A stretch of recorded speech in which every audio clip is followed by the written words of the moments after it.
Глава 4. Утренняя схватка. Не успела Марти замесить тесто для лепешек, как услышала, что проснулась Мисси. Марти решила, что прежде всего нужно поднять и одеть девочку, и оставила миску и продукты на столе. Когда она вошла в спальню, радостная улыбка малышки, держащейся за перила кроватки, сменилась при виде Марти удивлением, близким к тревоге. «Доброе утро, Мисси», – сказала Марти и взяла ребенка на руки, чтобы усадить на свою кровать. «Интересно, где твоя одежда?» – спросила она, едва ли всерьез надеясь получить ответ. В большом комоде детской одежды не было. Марти знала это, поскольку еще накануне вечером осмотрела все ящики, раскладывая свои вещи. Она обвела взглядом комнату и увидела небольшой сундук, стоящий под окном. Это действительно был сундучок Мисси, и Марти выбрала то, что, по ее мнению, соответствовало случаю. Среди вещей было несколько прелестных платьиц. Похоже, ее мама была настоящей рукодельницей. Марти вернулась к малышке, которая осторожно наблюдала за каждым ее движением, положила одежду на кровать и подошла к Мисси. Но едва девочка поняла, что эта чужая женщина собирается одевать ее, как, не дав Марти опомниться, принялась громко плакать. Марти показалось, что от таких криков побледнело бы и привидение. «Мисси, перестань же!» – увещевала она. Но малышка продолжала закатываться неистовым плачем, в котором слышалась смесь возмущения и ужаса.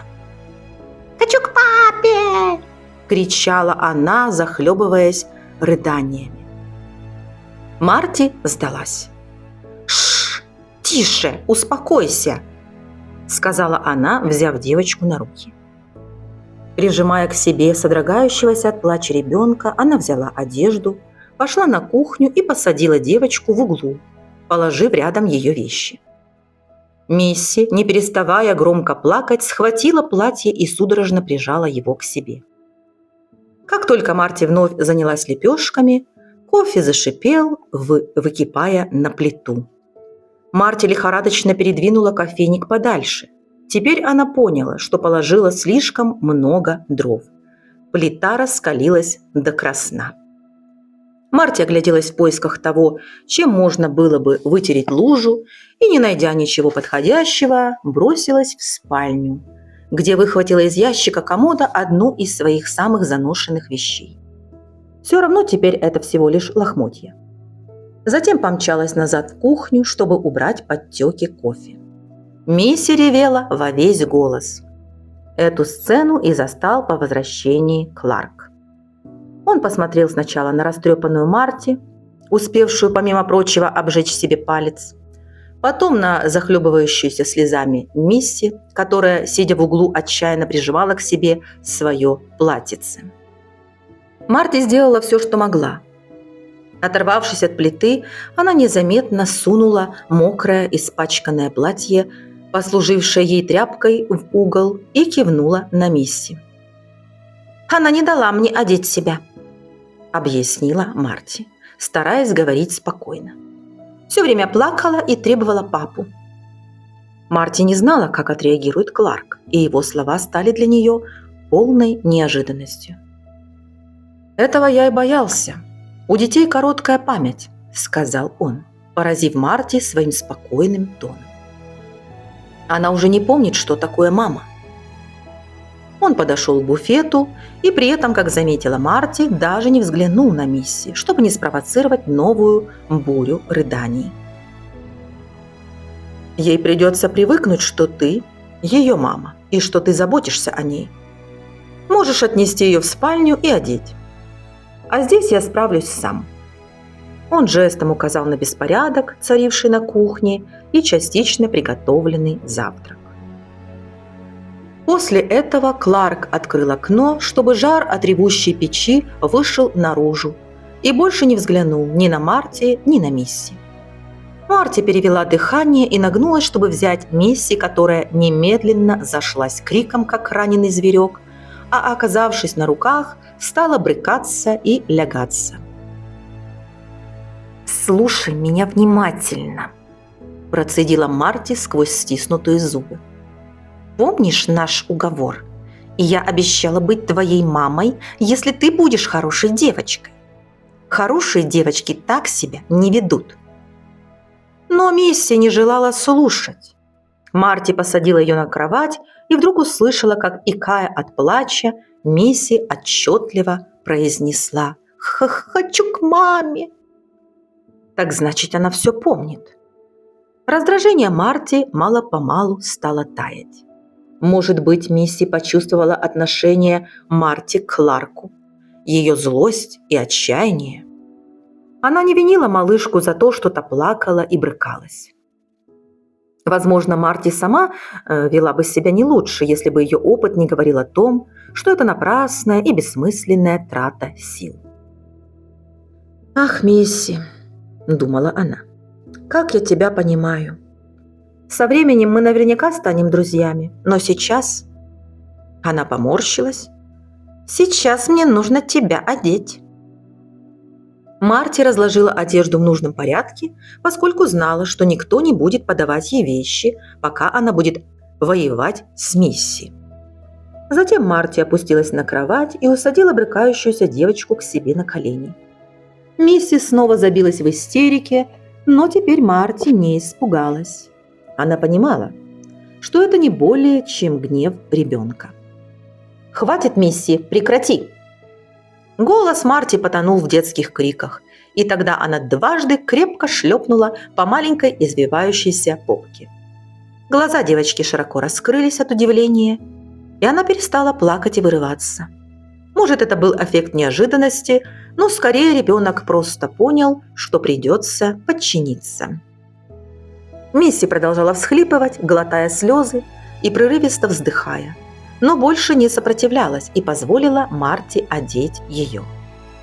Когда битва закончилась и ребенок был одет, Марти чувствовала себя взъерошенной и обессиленной. Они посмотрели осторожно друг на друга. «Бедная малышка», – прошептала Марти и привлекла девочку к себе. К ее удивлению, Мисси не стала сопротивляться и прижалась к ней. Марти взяла ее на руки и стала ласково гладить, легонько покачивая. Марти не знала, сколько просидела так, но постепенно почувствовала, что малышка больше не плачет. Из кухни доносился запах жареного бекона. Марти поднялась и взяла расческу. Сначала она пригладила свои растрепанные волосы, а потом расчесала каштановые кудряшки Мисси. Она взяла девочку на руки и вернулась на кухню, где смочила водой чистое полотенце, чтобы вытереть детские слезы и немного охладить свое разгоряченное лицо. Кларк не поднял глаз. «Вот он какой! Опять делает то, что должна была сделать я!» Подавленно думала Марти, усаживая Мисси на стол. Лепешки были готовы, яичница пожарена, а бекон шипел на сковородке. В чашках дымился кофе, а перед Мисси стояла небольшая кружка с молоком. Марти ничего не оставалось, как усесться за стол. Кларк принес бекон и сел напротив. На этот раз она не попадется. Марти помнила, что перед едой он произносит молитву, поэтому, опустив голову, сидела в ожидании. Но ничего не произошло. Потом послышалось негромкое шуршание, звук, напоминающий перелистывание страниц. Марти украдкой бросила взгляд на Кларка и увидела, что он листает Библию, ища нужное место. Марти почувствовала, как ее щеки заливаются краской, но Кларк не смотрел на нее. «Сегодня мы прочитаем 120-й псалом», – сказал он и начал читать. «Возвожу очи мои к горам, откуда придет помощь моя». Марти всей душой пожелала, чтобы ей пришла помощь с гор. Впрочем, для нее не так уж важно, откуда она придет. Она сделала над собой усилие и прислушалась к тому, что читал Кларк. «Господь хранитель твой, Господь сень твоя с правой руки твоей. Днем солнце не поразит тебя, ни луна ночью. Господь сохранит тебя от всякого зла. Сохранит душу твою Господь. Господь будет охранять выхождение твое и вхождение твое отныне и вовек». Он осторожно положил книгу на небольшую полку у стола, а затем склонил голову и произнес молитву. Марти опять была застигнута врасплох. Вскипела была она, но ее внимание привлекли слова. «Господь наш, благодарим Тебя за этот прекрасный день и за благодеяния Твои». «Благодеяние», – подумала Марти. «Хорошенькие благодеяния. Орущий ребенок, выкипевший кофе и обожженный палец. Я бы прекрасно обошлась без таких благодеяний». Но Кларк продолжал. «Благодарим Тебя, Отец наш, за то, что Мисси сделала первый трудный шаг, и просим помочь той, что вошла в этот дом, чтобы стать для Мисси матерью». «Когда он обращается к своему Богу, он не называет меня по имени», – подумала Марти. «Вместо этого он все время говорит «та». Надеюсь, если его Бог откликается на молитвы, он понимает, о ком идет речь. Я бы не отказалась от его помощи, как, впрочем, и от любой другой». Марти услышала, как ложка звякнула о миску, и поняла, что до сих пор сидит, склонив голову. Задумавшись, она прослушала конец молитвы, включая «Аминь». Она снова вспыхнула и подняла голову, но поскольку Кларк в это время кормил Мисси лепешкой, смущение Марти осталось незамеченным. Поначалу они ели молча. Мисси слишком устала от борьбы, чтобы болтать, а Кларк казался поглощенным своими мыслями. Марти тоже сидела, притихнув, и мысли, одолевавшие ее, были не из приятных. «Интересно, что будет после завтрака?» – подумала она раздраженно. Сначала она, разумеется, вымоет посуду, потом вычистит перепачканную плиту, а потом ей не терпелось привести в порядок свой скудный гардероб. Кроме того, хотелось выстирать одеяла, которые лежали в ее сундуке. Они понадобятся, когда придет караван, идущий на восток, который заберет Марти отсюда. Она прикинула, как подлатает свои старые платья, если сумеет раздобыть подходящий лоскут. Кларк говорил, что по субботам он ездит в город. Сегодня среда. Нужно будет проверить, что есть в доме, и составить список. Марти украдкой взглянула на Кларка и снова уткнулась в тарелку. «Не очень-то у него радостный вид», – сказала она себе. «Скорее озабоченный, словно он решает какую-то проблему». Ее мысли прервала Мисси, которая удовлетворенно провозгласила: «Папа, я все!» и отодвинула тарелку. Ее личико преобразилось. «Ты у меня совсем большая девочка», – ласково улыбнулся отец и начал о чем-то беседовать с дочкой. Но Марти не прислушивалась к разговору. Минуту спустя Кларк поднялся и налил себе еще кофе, предложив наполнить и ее чашку. Марти разозлилась на себя за то, что не заметила опустевшую чашку первой. Кларк отставил тарелку и сделал глоток горячего кофе. После этого он внимательно посмотрел на нее. Она встретилась с ним взглядом, хотя это потребовало от нее определенного усилия. «Думал, ты растеряешься.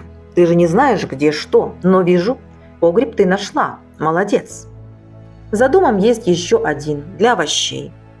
Большая часть урожая уже там, а кое-что еще на огороде. В погребе у меня полка с консервами. Вот только без лампы ты там ничего не увидишь. Рядом коптильня. Сейчас запасов в ней немного. На следующей неделе решим, кого будем забивать под осень и что приготовим. Я работаю вместе с 2 соседями. У нас есть куры и на яйца, и на мясо. Резать слишком много кур не хочется, но пока их довольно. Свежего мяса до морозов не будет, если не считать свинины. А похолодает, и можно немного поохотиться. Мясо уже не испортится. Если нужно, мы забиваем бычка. В речке водится рыба. К зиме работы становится поменьше, и от нечего делать иногда я рыбачу. Мы живем не так уж плохо. Это не было хвастовством, он просто рассказывал, как обстоят дела. Земля у нас очень хорошая, настоящее Божье благословение. Последние 4 года снимали неплохой урожай. Да и стадо разрослось, и молодняка, и кур порядочно. Рядом с домом растут любые овощи, все что угодно. А зерна для посевов полные закрома. Деньги тоже есть. Может, не так много, но достаточно. А нужно будет больше, продадим Борова или бычка. Дела у нас идут лучше, чем у многих, хотя наши соседи тоже устроились неплохо. Похоже, мы не зря отправились на запад. Пару лет назад один парень с того берега дал мне несколько черенков. Через несколько лет, если все будет нормально, они начнут плодоносить, а яблони зацветут уже на следующий год. Я рассказываю тебе это, чтобы ты знала, как обстоят дела. Если тебе или Мисси что-нибудь нужно, не стесняйся сказать. Мы не все можем себе позволить, но на ногах стоим довольно крепко. Произнеся столь пространную речь, Кларк поднялся из-за стола и некоторое время стоял молча, словно раздумывая, все ли он сказал. У нас есть пара неплохих дойных коров, а еще одна скоро должна отелиться, поэтому молоком и маслом мы обеспечены. Есть хорошая упряжка лошадей и верховая лошадь, если, к примеру, тебе захочется съездить кому-нибудь. Ближе всех к нам живет матушка Грэхэм, а лучшей приятельницы, чем она, не сыскать. Уверен, соседка тебе понравится, хотя она и постарше тебя. Почти все осенние работы в поле я закончил, но если зима будет не слишком ранней, у меня есть еще кое-какие планы. Первонаперво я собираюсь на несколько дней к одному из наших соседей, Джеду Ларсону. Он просил помочь, без меня ему не справиться. Просто не успеть все сделать. Я хочу поехать туда сегодня и немного поработать. Они пригласили пообедать у них, поэтому вернусь я только к вечеру. А ты чувствуй себя как дома, хозяйничай. Познакомишься поближе с Мисси, и, может быть, такого шума, как сегодня, больше по утрам не будет. Он обернулся к дочке и легко подхватил ее на руки. «Пойдешь с папой запрягать Дэна и Чарли?»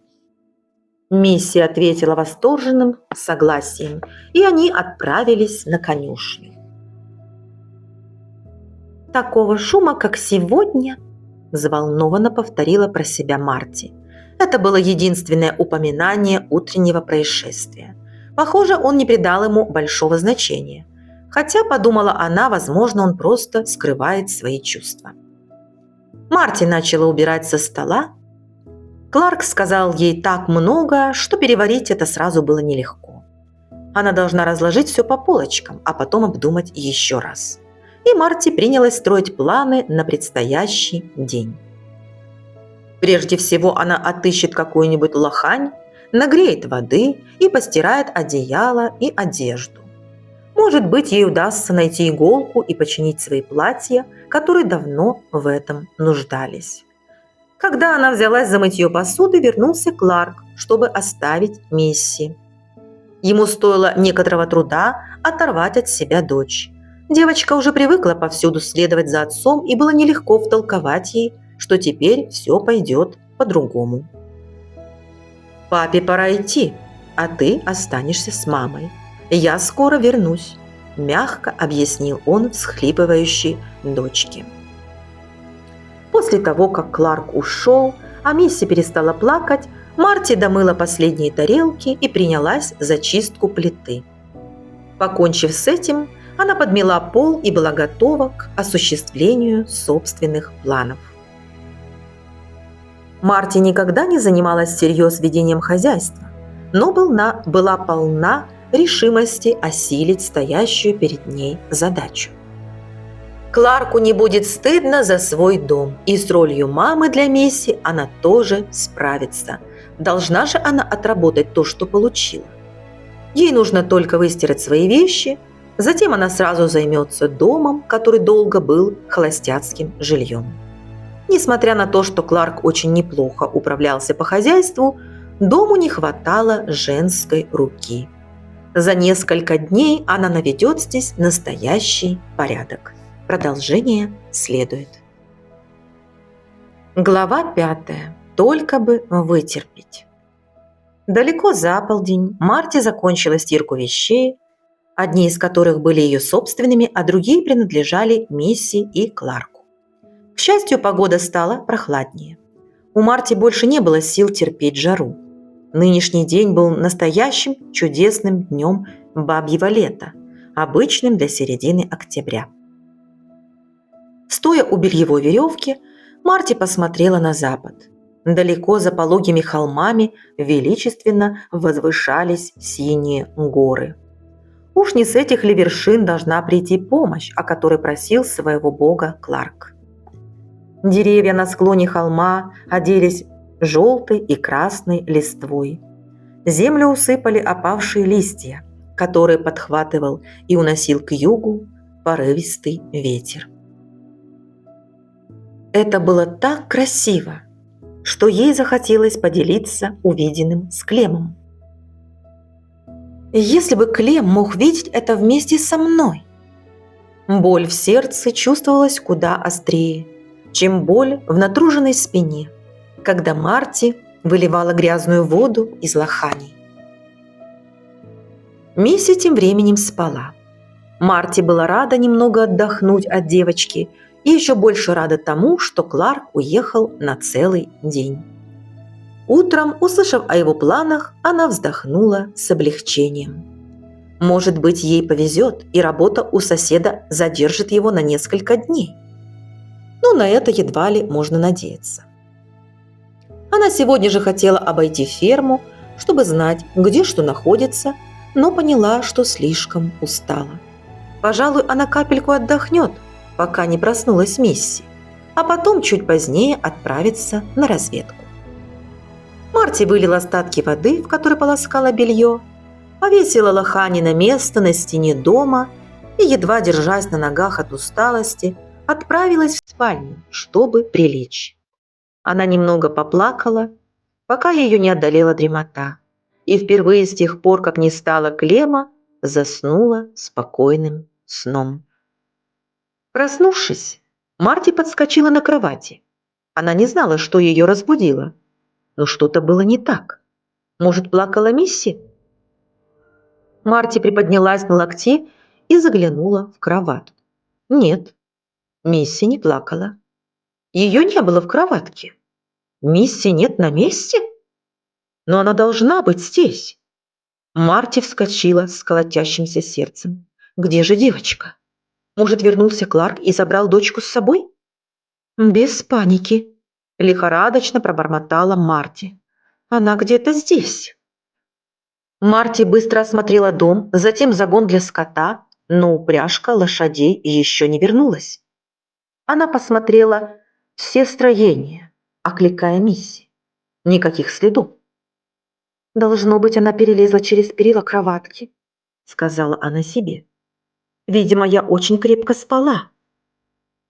Марти уходила все дальше и дальше от дома, но Мисси не было нигде.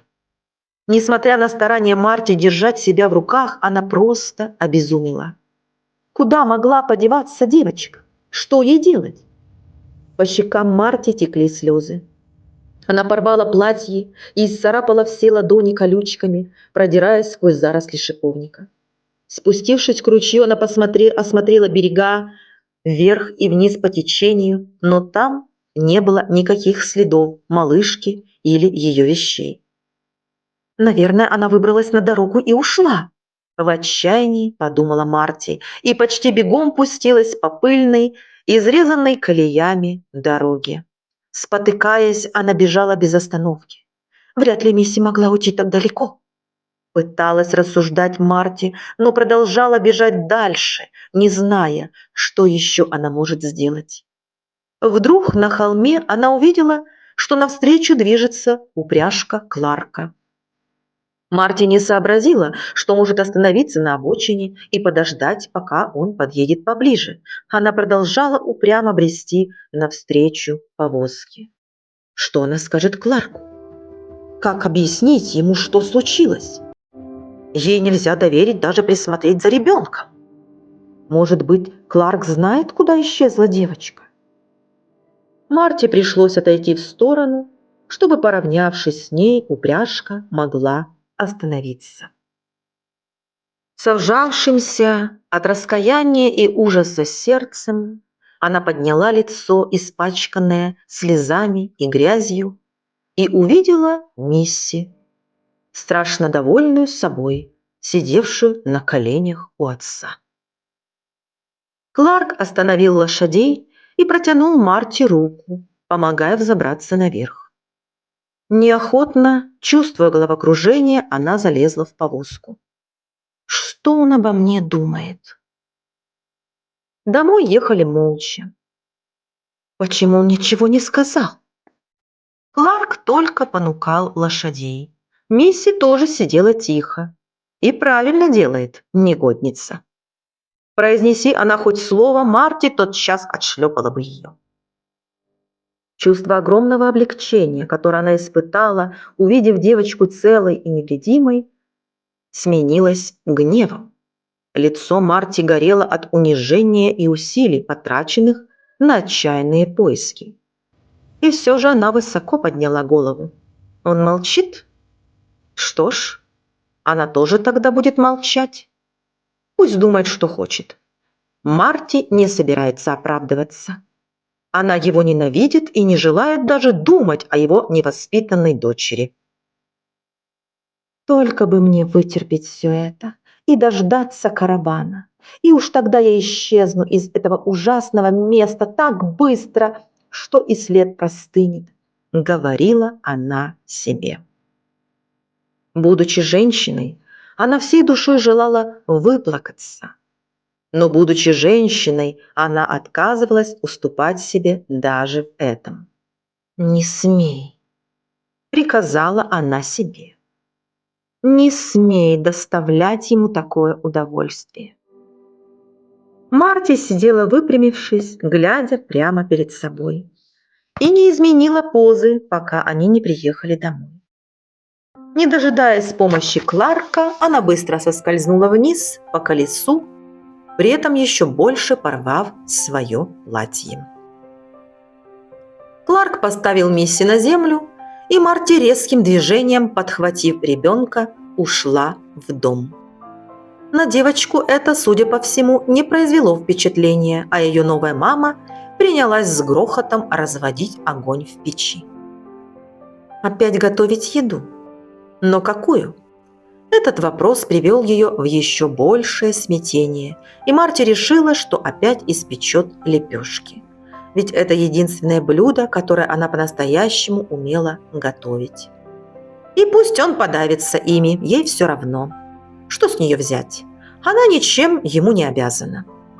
Лучше бы она осталась в своем фургоне и умерла с голоду. Вот чего ей действительно хотелось. Огонь занялся на удивление быстро, и превосходная плита скоро задышала жаром. Марти металась по кухне и, не испытывая ни малейшей признательности, готовила кофе и месила тесто для очередной партии лепешек. Вместо бекона она решила поджарить несколько ломтей ветчины. Марти не понимала, почему все ее начинания в этом доме, как только она переступила его порог, терпят неудачу, несмотря на старания. И главное, она не понимала, почему это так выводит ее из себя. Какое ей в сущности дело? И все же происходящее глубоко задевало ее, гораздо больше, чем она могла признаться себе самой. В глубине души она воспринимала любую неудачу как врага, с которым нужно сражаться и победить его. Так она была воспитана и не могла вести себя иначе. Ожидая, пока нагреется сковорода, она метнула гневный взгляд в сторону Мисси. «Сиди смирно, предупредила она и побежала снимать белье, пока оно не отсырело от вечерней росы. Когда Кларк вернулся из конюшни, ужин был готов. Может быть, он и удивился тому, что на ужин опять лепешки, но виду не подал. Щеки Марти вновь залились краской, поскольку она обнаружила, что ее лепешки ничуть не лучше тех, что готовил Кларк. «Ну и пусть», – сердито подумала она, – «зато мой кофе куда вкуснее». Должно быть, в этом она не ошиблась. Когда она опять не заметила, что чашка Кларка опустела, и тот встал, чтобы налить себе еще одну, он сказал: «Вкусный кофе». Марти отвернулась и пожала плечами. После ужина она убрала со стола и выкупала Мисси. Марти все еще с трудом сдерживалась, чтобы не встряхнуть как следует маленькую плутовку. Когда девочка уже лежала под одеялом, Марти помыла разгоряченные пыльные ноги, собрала свои высохшие вещи, снятые с веревки, и, пробормотав «доброй ночи», отправилась в спальню, закрыв за собой дверь. Там она аккуратно сложила ветхие, но чистые платья и белье. Если бы у нее были иголка и нитки, но у Кларка она ни за что не попросит, никогда. Марти уселась на кровать, чтобы немного пожалеть себя. Но едва она собралась предаться этому занятию, как заметила у дверей небольшую корзинку для рукоделия. Находка казалась такой невероятной, что она не поверила своим глазам. Подойдя ближе, Марти увидела, что содержимое корзинки превосходит все ее ожидания. Там лежали нитки разных цветов, иголки разных размеров, пара отличных ножниц и даже несколько лоскутков. Марти без промедления взялась за дело. Теперь она думала только о шитье. Может быть, ремонт старой одежды и не самое интересное занятие для настоящей швеи. Тем не менее, она с воодушевлением принялась за работу. Однако, пытаясь придать своим потрепанным платьям приличный вид, она приходила во все большее уныние. Чем усерднее Марти трудилась, тем больше удручали ее результаты. Сначала она занялась не столь изношенными вещами, но, добравшись до того, что оставила напоследок, пришла просто в отчаяние. Ее одежда не выдержит даже до весны, а просить Кларка о новой она ни за что не станет, даже если ей придется ходить в лохмотьях. «Конечно, мы не все можем себе позволить, но на ногах стоим довольно крепко», – вспомнила она его слова. «А что бы ты стал делать, мистер крепко стоящий на ногах, если бы у тебя не было ни одной приличной вещи?» Скрипнув зубами, подумала она, стаскивая превратившееся в лохмотье платье и надевая тщательно заштопанную ночную сорочку. Марти рухнула в постель, и перед ее глазами вереницей потянулись события прошедшего дня. Раскаленная плита, выкипающий кофе, рыдающая Мисси, лихорадочные поиски, лепешки на ужин. К горлу подступили рыдания. «Если бы Клем был со мной!» И, наплакавшись, она заснула. Продолжение следует.